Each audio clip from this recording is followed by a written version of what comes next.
Voici la deuxième et dernière vidéo du chapitre 5 sur les opérations de nombres en écriture fractionnaire. Dans cette vidéo, je vais vous parler de l'addition et de la soustraction, principalement, des nombres en écriture fractionnaire. Et deux cas vont s'offrir à nous. Le premier, c'est lorsque les dénominateurs sont les mêmes, et le deuxième, c'est lorsque les dénominateurs sont différents. On va d'abord s'intéresser au cas où les dénominateurs sont les mêmes. Pour ajouter ou pour soustraire deux nombres en écriture fractionnaire dont les dénominateurs sont les mêmes, rien de plus simple.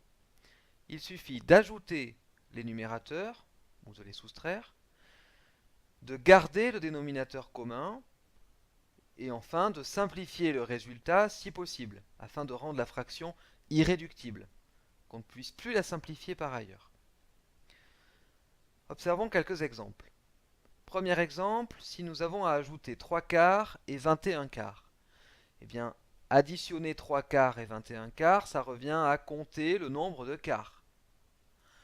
Combien ai-je de quarts? 3 quarts plus 21 quarts. J'ai donc 3 plus 21 quarts, c'est-à-dire 24 quarts. Alors 24 quarts, on se rappelle que c'est le quotient de 24 par 4. Donc on peut calculer la division de 24 par 4, on obtient 6, qui est donc le résultat le plus simple possible pour cette addition. Deuxième exemple, imaginons que vous ayez à soustraire 8 neuvièmes à 13 neuvièmes. Eh bien 13 neuvièmes moins 8 neuvièmes, on va compter le nombre de neuvièmes qu'il nous reste. En faisant 13 moins 8 neuvièmes, on obtient donc 5 neuvièmes. Ici, pas de problème, 5 neuvièmes est bien une fraction irréductible. Alors on vient de voir deux exemples sur des fractions, mais on peut aussi voir un exemple sur les écritures fractionnaires. Imaginons que vous ayez à soustraire 1,7 douzième à 9,7 douzième. C'est la même chose que tout à l'heure. On va compter le nombre de douzièmes qu'il nous reste. Il nous en reste 9,7 moins 1,7 douzième, c'est-à-dire 8 douzièmes. Alors ici, on est attentif et on remarque que 8 et 12 sont tous les deux des multiples de 4. Autrement dit, on va pouvoir simplifier cette fraction en divisant le numérateur et le dénominateur par 4.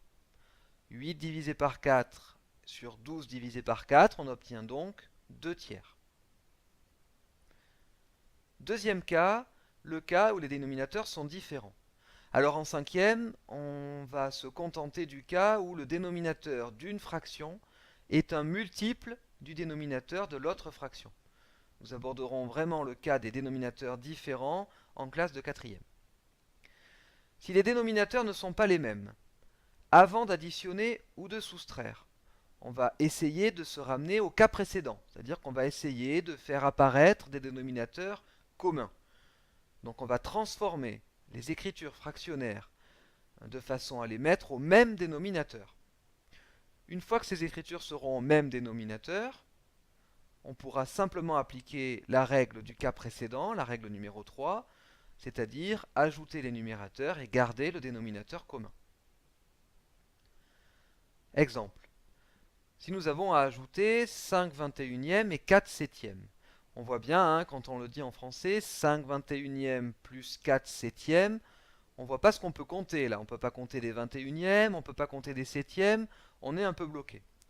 Notre idée est donc d'essayer de transformer les septièmes en 21e. Ici, on remarque que 21, c'est un multiple de 7. Donc pour transformer mes septièmes en 21e, il faut que je multiplie 7 par 3. Mais si je multiplie le dénominateur d'une fraction par un nombre, il faut aussi que je multiplie son numérateur par le même nombre. Autrement dit, c'est égal à 5 21e plus 4 fois 3 sur 7 fois 3.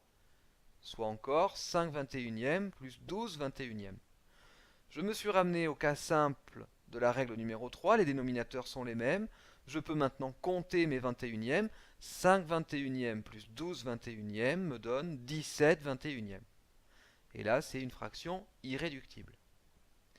Deuxième exemple, 3 moins 7 douzièmes. Eh bien, 3, c'est 3 unités.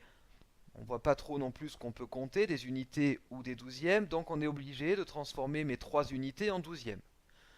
On se souvient que 3 écrit sous forme fractionnaire, c'est 3 sur 1.